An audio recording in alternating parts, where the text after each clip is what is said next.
Yo guys, what's going on everyone? It's Lewis here with Crypto Elite. I'm doing a quick update this Saturday night at 9:53 October 2nd. I'm going to go over a couple coins because obviously this market's going crazy right now. We may have seen a turnaround in the market structure, which is important because I have been bearish for the past couple, the market has been bearish ever since 65K, that big drop that we had back there, and then another drop, of course, on the 7th. I believe it was September 7th, and we finally may have switched it back into bull mode. So it's important to go over different things. So the first thing that I want to go over in this video is basically my overall strategy right now. Right now we're in Q4. And there's a lot of things that go through my mind when I think about this. The first thing is that almost every single person says that we're going to go up in Q4, right? And so that makes me a little weary. It makes me think, oh man, like everyone thinks that we're going to go up crazy in Q4. So the market usually does what the vast majority of people don't think it's going to do, you know? So that does worry me a bit. However, historically speaking, Q4 is always the best quarter in cryptocurrency every single year. So I'm gonna go with it and also just say that Q4 is gonna be the best quarter of 2021. I mean, it's a little bit different because we had such a crazy run up.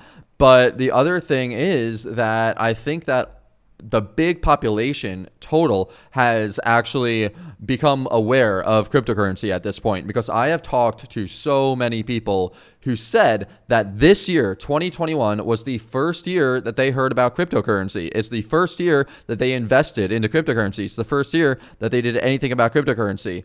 And so if that's the case, then maybe we'll get one big thing, one more big push to get all of the people who are in it, just dabbling in it, you know, sort of like how early 2017 was, and then a blow off top at the end of 2017 in December. Maybe we'll get a similar thing with all of these new people who got in and were making money in 2021. And then all of a sudden, late, this quarter, 2021, it'll have this huge run up, and everyone will make a whole bunch of money, and then there'll be a blow off top at $100,000 to $150,000 Bitcoin. Who knows? And we don't know. We have no one has any idea what's going to happen.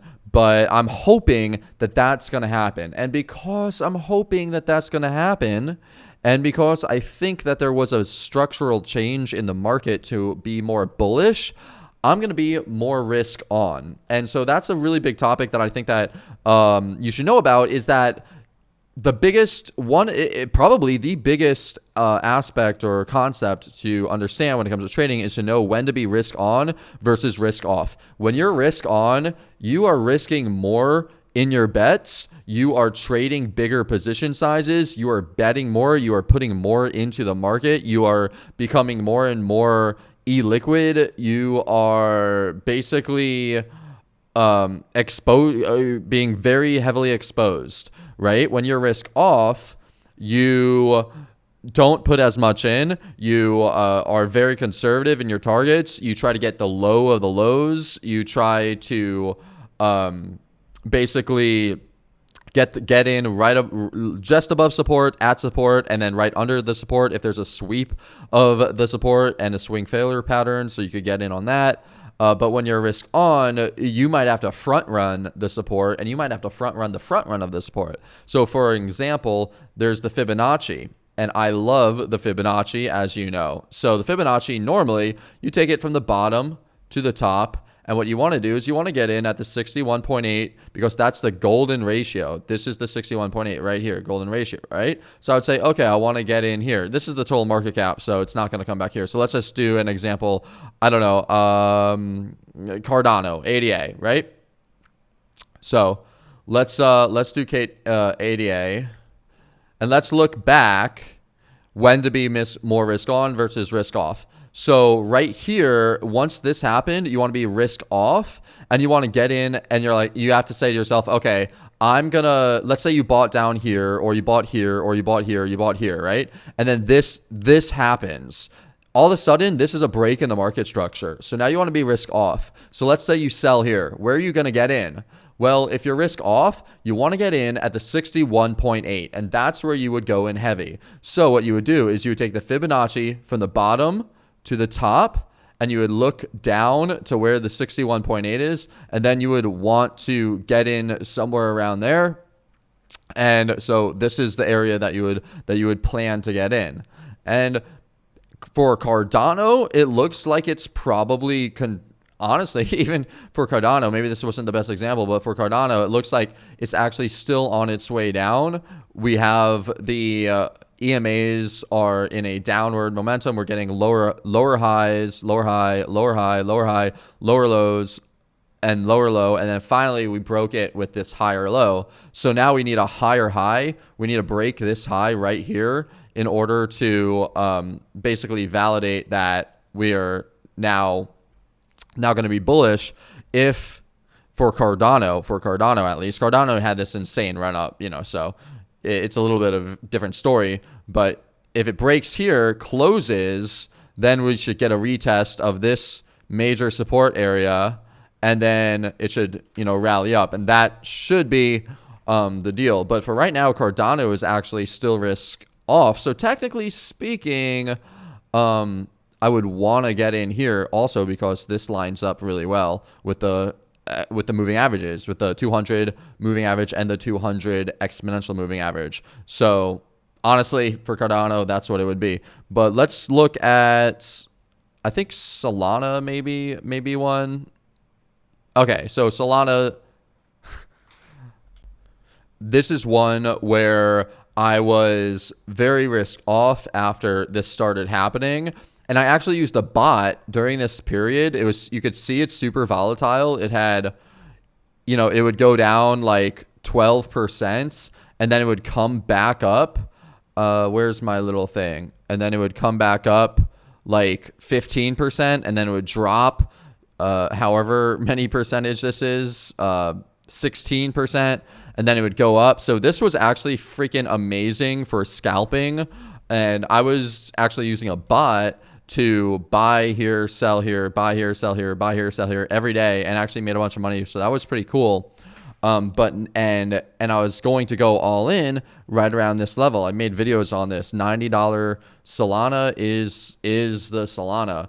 And you know what? Maybe it will come down there again. But technically speaking, because we saw this come down and hit the 38.2 and then break right here, this daily close was above this previous close. So now we got high, lower high, lower high, and now we got a high that's above the lower high, which means that it's no longer in a downtrend. So that means that I need to reevaluate my position, and I'm not going to just hold off and wait until it comes down here, even though it's still possible. It's just the probability of it doing that is much, much, much less likely to happen because of this. If this made the lower high, let's say this made the lower high, this made a lower low, and then this made a lower high, this made a lower low, and it did something like that, obviously, it would end up looking like this, right? And then maybe we'll get a tap there, and then it would just moon up from there, and that should have been the bottom, But now I need to reevaluate. And so if you want to really hone in, if you want to trade a lot and you want to just practice as much as possible, what you could do is you could, draw this line here, this was the resistance, right? And then you could see it doing whatever it was doing right here. And then once it made this right here, once it made this sort of higher low as compared to here, that's when something in your brain should be oh, hold on, maybe the market structure is going to be different this time. And then what you could do is go from the daily down into the 4-hour. And so you go down into the smaller time frames and see, is there, something worth noting here? Like, what's changing? And then you start seeing this low right here, and then this higher low, and then this higher low, and then this higher low. So then you draw this line right here, and you already had this resistance point. So now you have a resistance and you have a support, and you see it's coming into this triangle, and you wait. And a lot of times what happens is it comes up and then it drops all the way back down, and it gives you a fake out. But technically, what you want to see is you want to see it come up, come back down, retest the support, and then move back up. And that's exactly what this ended up doing. Personally, what I do is I use the daily chart, and I do most of my analysis on the daily chart. And then when I start seeing stuff happen, I'll go down into the 4-hour chart, and we'll try to do some analysis there. And then the 4-hour gives you a little bit more pinpoint precision. Although another thing that I've noticed personally, and of course none of this is financial advice, but another thing that I've noticed is that when you want to be risk on versus risk off, let's say that, okay, this right here was the 38.2, right? You could see it's a 38.2 right there, right?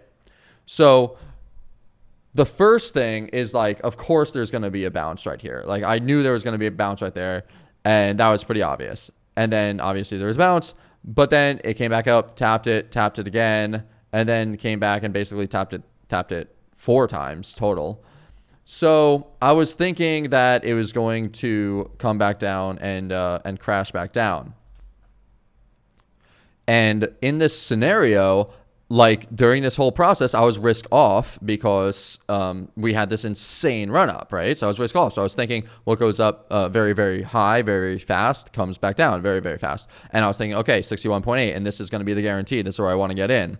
So I was actually going to be stacking my orders, like, all not down there. I was going to start stacking like right around here. And these 2 places were going to be my very, very big ones, right? However, in the total market, it's like when the entire market is in certain conditions, is feeling a certain way, is more bullish.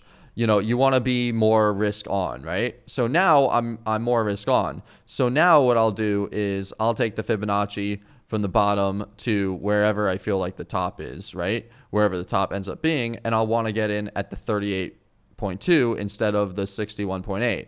So in the macro context of Solana, if we go back to the daily, in the macro context of Solana right now, it was still in a bullish uptrend, bullish market, and it wanted to hit the 38.2. It didn't even want to come down to the 61.8. And so I'm looking at Solana now, and I'm looking at it on the daily, and it had this insane 14% daily candle, came down literally 3% before jumping up again another 6%, and now it's looking a little positive right now. It is at the top of the Bollinger Band, but that, it was at the top of the Bollinger Band all the way back here, and look at what it did. So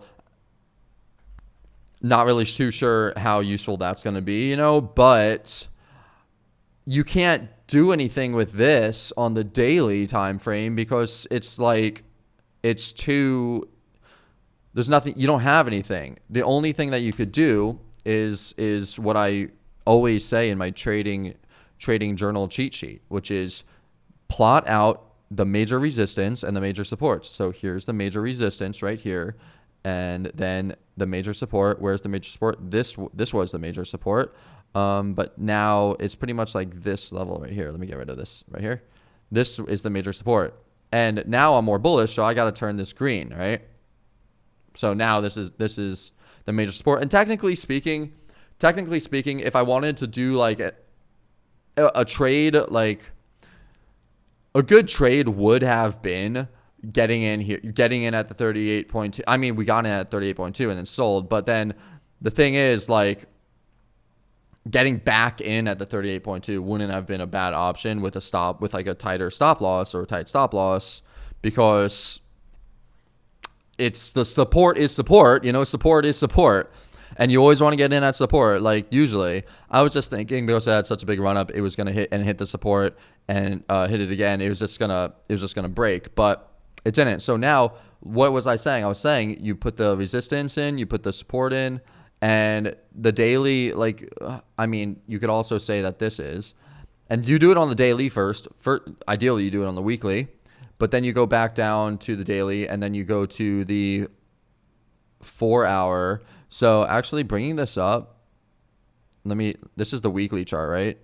I would actually want this to be right there. And I'll get rid of that. I would actually want to do that. So this is the weekly chart, 38.2, and it's like, that's what it is. And now it's coming into the weekly. The weekly holds much more weight than the daily, by the way. So it's like, oh, should I buy now? Look at it on the daily. This is the point I'm making. Look at it on the daily. Oh, it's going up. It's going up. It's going up. I want to buy because look, it still has all this room to go up, and it's, it might go up more. I want to buy now. I want to FOMO in. Well, look at the weekly chart. Weekly has more weight than the daily. So if you look at the weekly chart, we're literally at the resistance. So it's not technically sound. It's not technically intelligent to buy here, because this is the resistance. This is the support, and this is the support. You could even bring the support up here. It's still way closer to the resistance. Never buy when it's close to the resistance, ever. Buy, well, not ever, but hardly buy. Don't ever buy, when it's close to the resistance. Only buy when it's closer to the support, unless it does something like this, right? And then it's doing that. Then obviously, you want to get in over here at the resistance, and then you could just put a stop right there.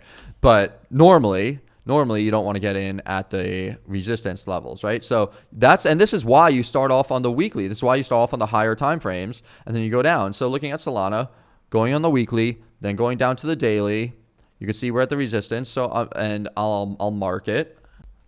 So I marked this one the weekly resistance and this one the weekly support. And then what I could do is, let's say we do get a rejection off here. What I could do is I could look and I could grab the Fibonacci from the bottom, and then I could bring it to the top. And I could say, okay, where would I want to get in, especially if I'm more risk on? I'd probably want to get in right here at the 38.2, which is around $159. So $159 for Solana, because that would mean, if it's super, super bullish, that it would, do something like that, just like how I said, and then shoot up from there. Of course, this is all a game of probabilities. It could go down here and then come back up. And you know what? This is not as high of a move as obviously this move. It's not as big of a move as this move, which means that having it come back down to the 61.8 from here, it's not as drastic as it would have if it, came down from the very, very top all the way down to $90, right? So it's not unrealistic that it wouldn't come down here. But you could also actually do this too. Extend this out. Let's go down to the 4 hour. So what you want to do is you want to look at it like that, and that's on the weekly and then the daily, and now we're on the 4 hour time frame, and you could see that we had this. This is, it's close enough to where it basically rejects, support right over there. So also, if it comes down to here, that would be great. That would be great as well, this line. But considering that we have this support, we have this support, we have this support, we have a lot of support, and Solana is a pretty hyped up ecosystem play, I wouldn't mind personally, and the whole market as a whole is supposed to be very bullish, especially this quarter. If I wanted to get into Solana, I would honestly just stack my orders. I would stack my orders at the 38.2, and then I would have I would double it at 150, because that's the 61.8. And And then this is the weekly support. And I mean, personally, I love Solana. So I would probably put more in at the weekly support as well. And so personally, that's what I would do, is I would honestly just be stacking in orders, 38.2, 61.8, and then at the weekly support. But if you want to do an actual trade,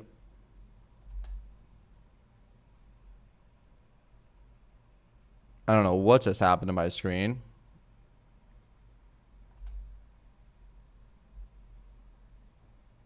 Yeah, I don't know what just happened there. But if you want to do an actual trade, instead of just like stacking orders, this is what I like to do.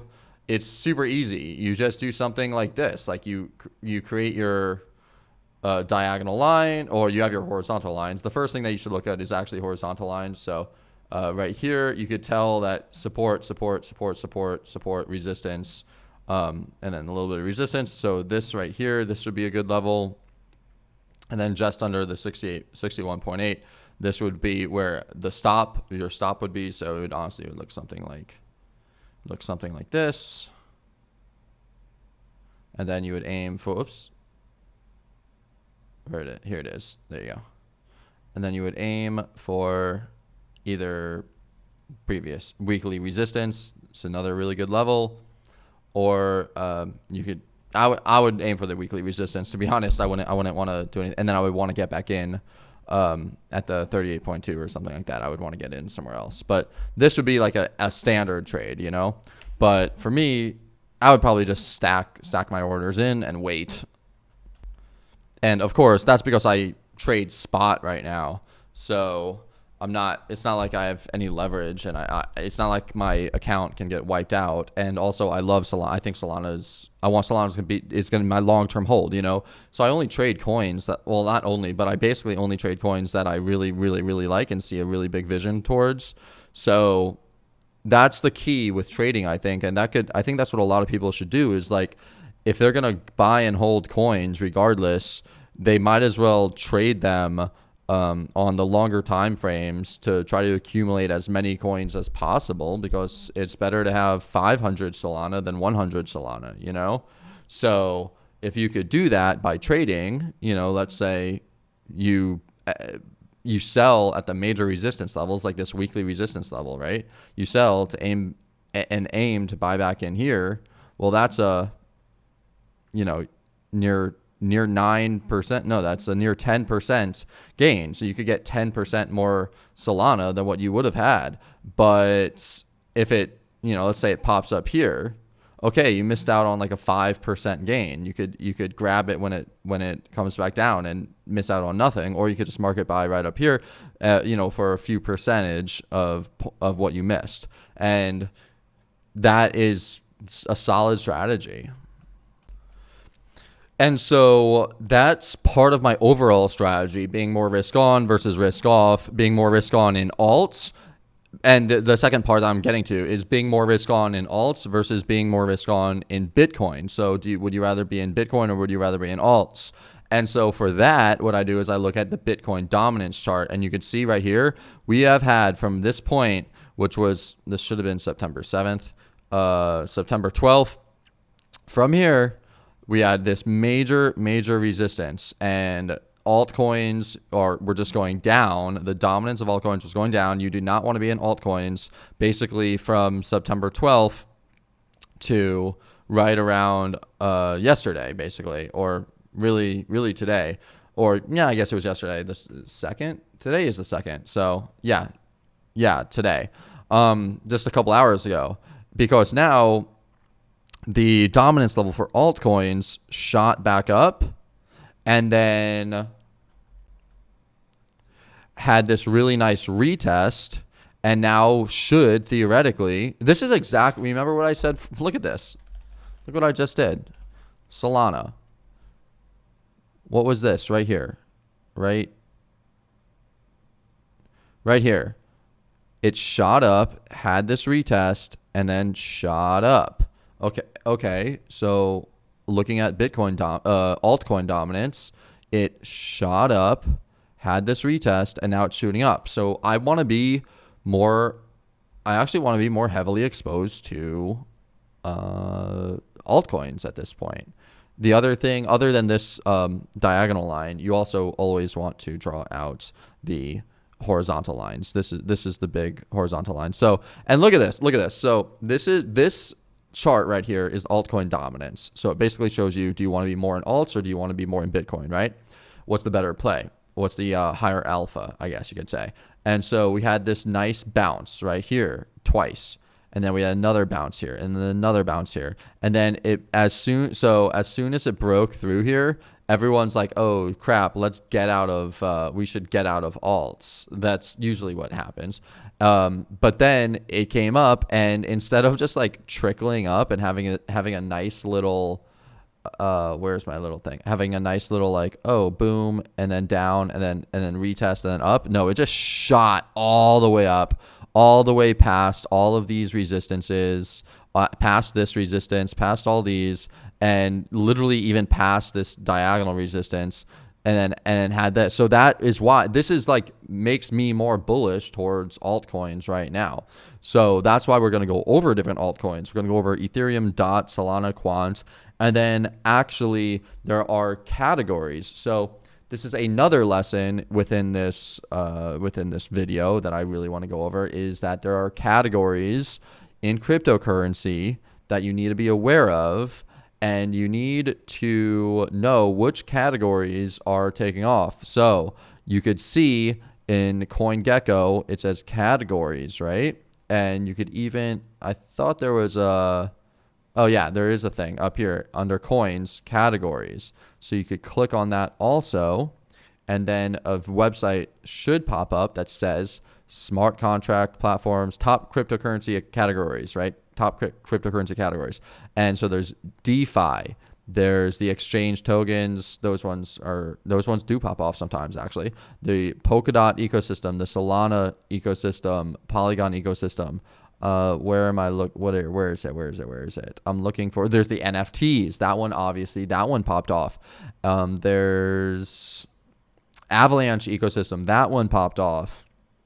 And so what you want to do is you want to try to determine which ecosystem is going to pop off next, and then get into those coins early, and then they will pop off, because things tend to jump from like one to the next, to the next, to the next, to the next, right? Once this, once the Avalanche ecosystem thing, once all these plays are over, it moves into something else. And so I am looking for the gaming, because gaming, I believe that the gaming ecosystem will be the number one catalyst for cryptocurrencies to go mainstream, is gaming. So I want to be in games. And I'm telling you this right now, if you're watching this video, my strategy is to accumulate as much Illuvium, which is a blue chip game. Illuvium, it looks absolutely phenomenal. Illuvium looks insane. Look at this. Look at the website. Look, you should read this. I should do, honestly, I'm going to do a big analysis on Illuvium, not a technical analysis, but a fundamental analysis, because I'm sold. I am so sold on Illuvium. I almost honestly just want to throw everything I have into Illuvium, but I'm not doing that because there's other games that are just as amazing. Star Atlas. If I've already talked about Star Atlas a lot. I love Star Atlas. We made a crazy amount of, or at least I made a good amount of money when Star Atlas actually launched on FTX, and I gave that out on TikTok. I gave that out on Twitter. I gave that out, I think, everywhere. Get into Star Atlas as soon as it dropped, and it shot up like over 100%, I think. And so that was Star Atlas. So Illuvium, Star Atlas, I want to get into these things and I want to hold them. I don't care if they drop in USD value. I'm not looking at USD value in these things. I'm looking at as I want as many of these coins as possible, and I'm going to hold them for years no matter what. And now with the bots that I am setting up, because I just got into the bots, like I mentioned earlier, I'm setting up bots to trade these things for me and accumulate more of these cryptocurrencies on a continual basis, and it'll continue to do that whether it's a bull market or a bear market. So Man, yeah, Star Atlas, Illuvium, these two are the games. Sandbox, of course, and Axis Infinity. Axis is insane. And then there's the gaming, not necessarily like gaming platforms, but companies that help build the games as well. Engine. There's Sand, which is the metaverse, one of the metaverse games. There is Mana, which for some reason, I don't know why, Mana is not on CoinGecko. Hold on a second. Let me look this up. Number 104. Like, this has a market cap of $1 billion, right? It's $1 billion market cap. So looking at market caps. Get this out of here. Get out of here. Looking at market caps. It should literally be the number 3. So it's not on here, but it is on coinmarketcap.com. So CoinGecko, what's up with not having Decentraland or Mana on your thing? But yeah, there's Axis Infinity, there's Mana, there's Engine Coin, there's Sand. Bake, I don't really, if I go back, I don't really know much about Bake. Alice, I don't like Alice. I think Alice is dumb. I don't know what Yield Guild Games is, but I know about Illuvium. I think it's a blue chip game, and it's one of the best games out there, and I'm going to accumulate as much as possible. I know about Star Atlas, same deal. I don't know about these ones. Dawn Protocol, I've heard things about it. Ultra, I have it. I've heard things about it. Obviously, Polis, Veracity, VRA, for years now I've heard about that one. Splinter Shards, SPS. This is a token. My roommate, who is my assistant, who is my partner, who is incredibly deep into the games, he loves Splinter Shards, SPS, has a whole bunch of SPS. And so I would say that looking into these games is really, really the way to go. And so I'm going to do a couple technical analysis on these games, but the point is that, like, for most of these games, I want to just simply buy them and hold them. I don't want to trade them too much, and I want to just stick it out, because there's going to be a shift. There's going to be a point where the games, the industry, the crypto industry and the gaming industry, right now it's going like this. Like, they're building things. They're creating, they are testing, they're trying new things out. They're getting their initial user bases. It's all alpha stage, basically. And then there'll be the beta stage. And then eventually, one of these games, maybe it'll be Illuvium, maybe it'll be Star Atlas, they're going to go mainstream. And imagine this. I used to play StarCraft 2. I was obsessed with it. I think I was a platinum player.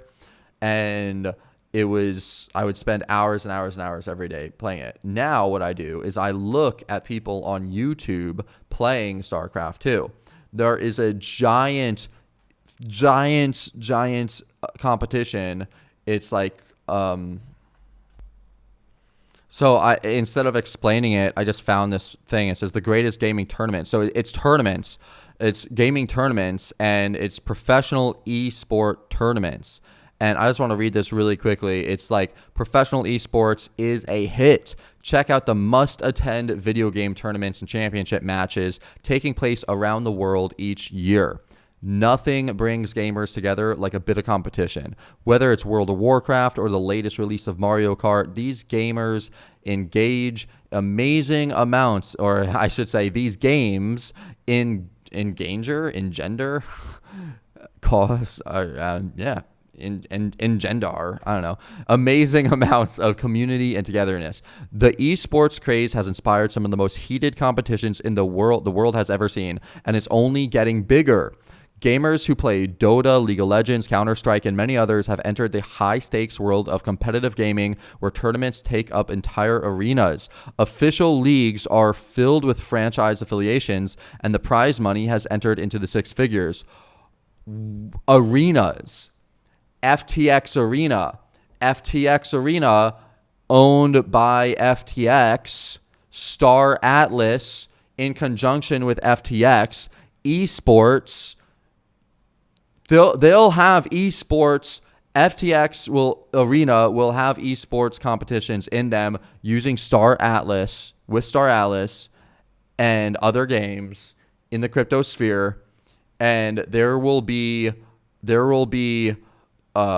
banners, and there will be so many like franchises and affiliations and logos and prize money and all this stuff.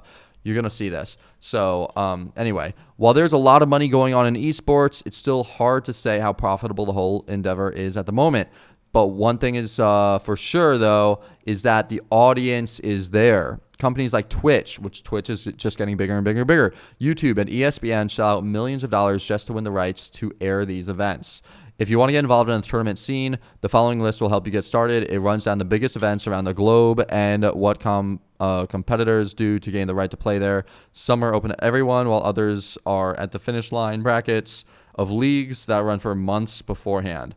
This is crazy. So there's Call of Duty Championship, there's Counter-Strike Championship, but I was looking the Esports World Convention, Evolution Championship Series. I'm looking FIFA E-World Cup. That's crazy. This is a big world. This what's the name? Domain or area or sector of the market. It's a big market. It's a huge market, right?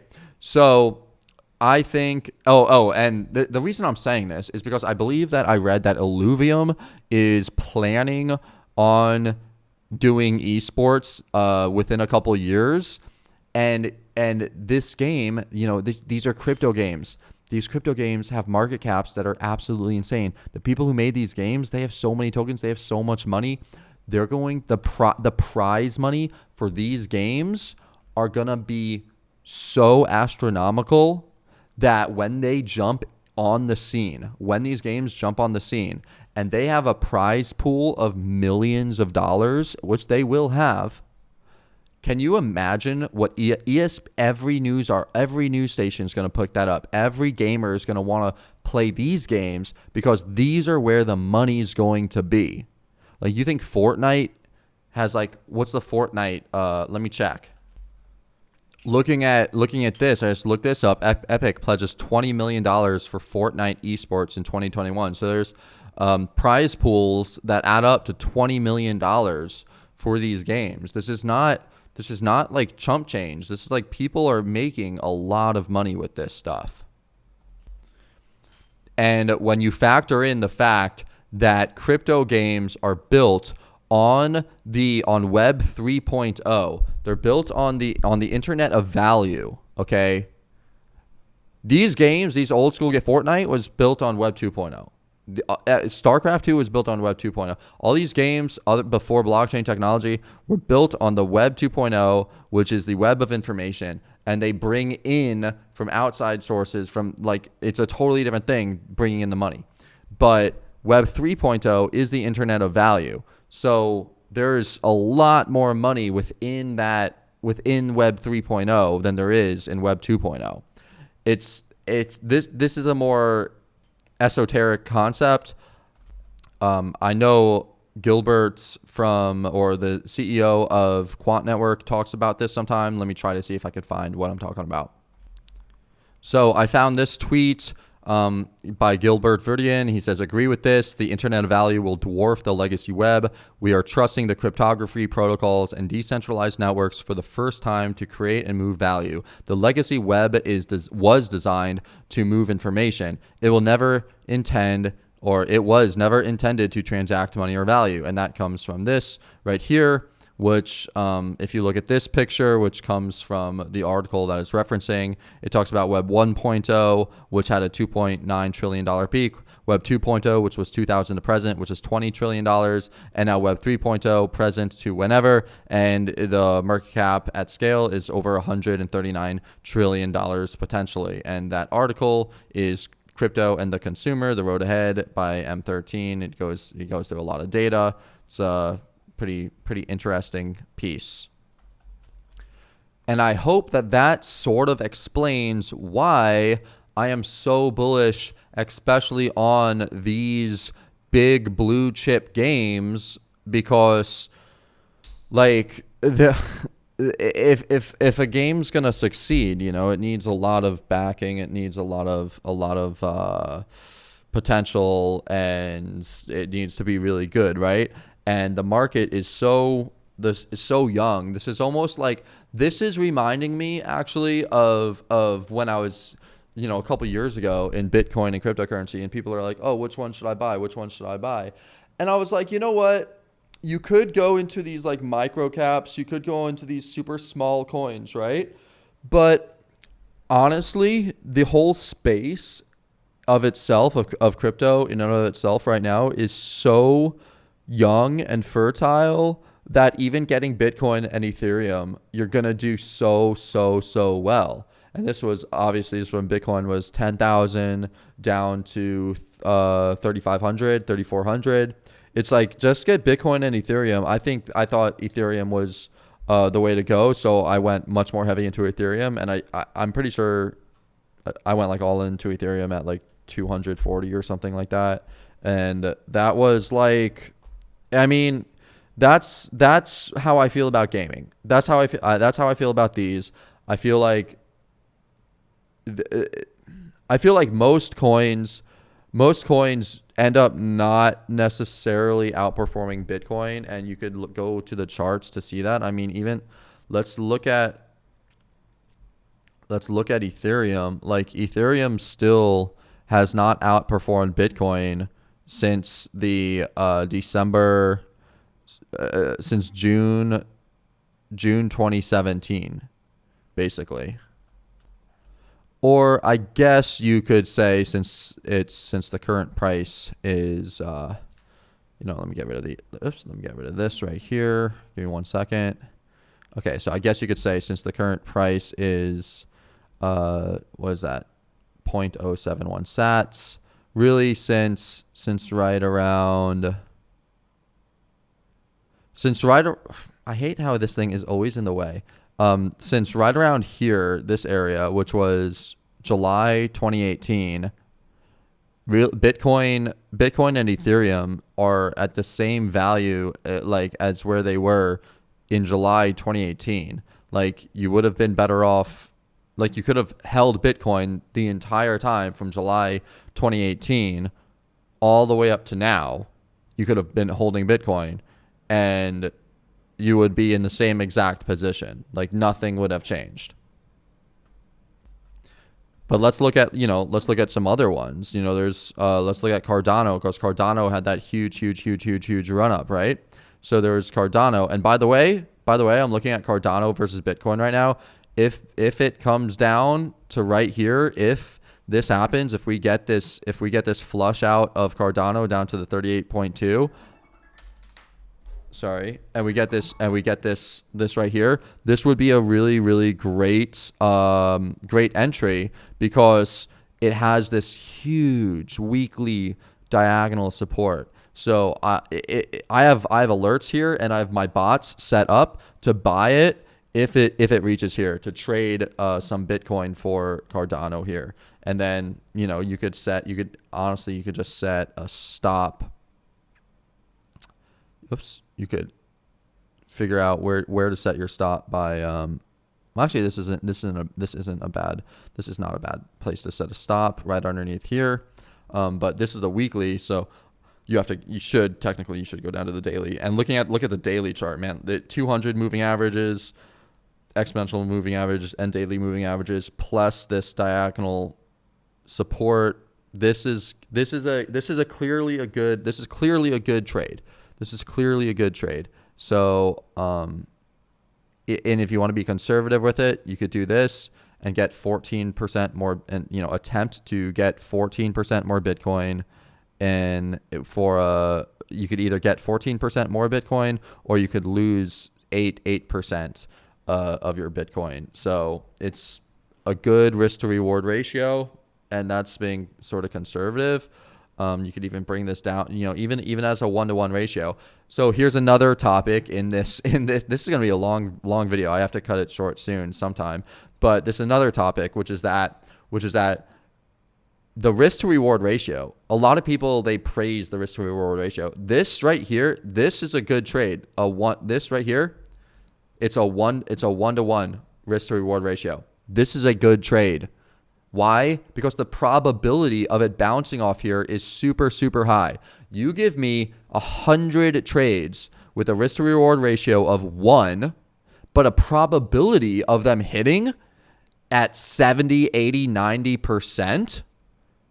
And I will take that any freaking day over risk to reward ratios of 5, something like this, of 5, even though this could theoretically hit, with a risk to reward ratio of 5, with a probability of hitting like 5% or something, Like, I would rather have high probability trades than crazy high risk to reward ratio, low probability trades. The best trades are super high risk to reward and super high probability. And theoretically speaking, you could actually do this. Although what I would do for this is I would take the Fibonacci from the bottom to, oh my God, look at this.